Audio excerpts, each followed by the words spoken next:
Сега тя отиде да ми прави трета част. Много ме е страх. Трябва да си завържа очите, така че да не виждам. Ще си ги завържа. Играем честно, без да се шегуваме. То какво да се шегуваш ти, без това трябва да го изядеш. Чакай, как да го вържа?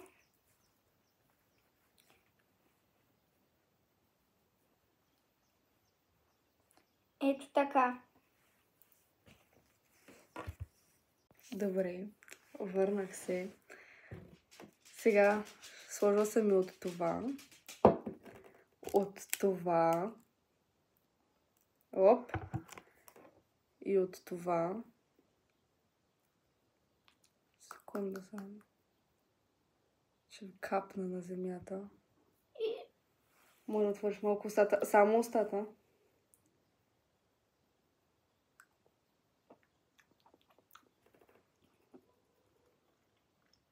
Това е вкусно. Сериозно ли? Това е с чеснок. Аз па с чеснок. С лимонен сос и нутела. Нищо друго ли не усече? Лимон. Това какво е? Чили. Ма аз ти сложих много малко. Аз сложих буквално една капчица, разбираш? То не са лучи, бе.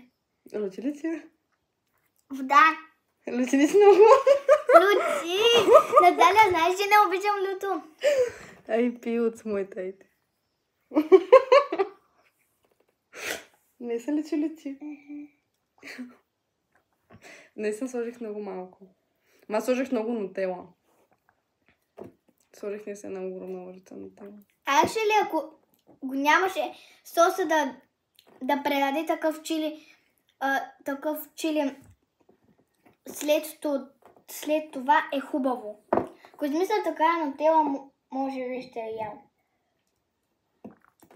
Сложих ти повече лимон, защото капна на земята.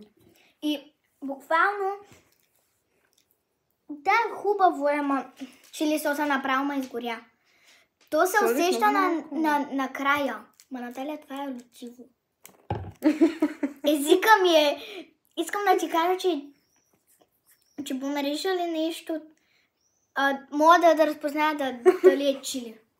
Ти да не слиза до баба, че да намериш такова люто. Не, ходолика ми беше. Представям си, че сложих супер много. Между по време си мислих да изсложа цялото такова. Не си Ти добре ли си? Няма да го причинявам моята бебе. И такова. Очаквайте в следваща част.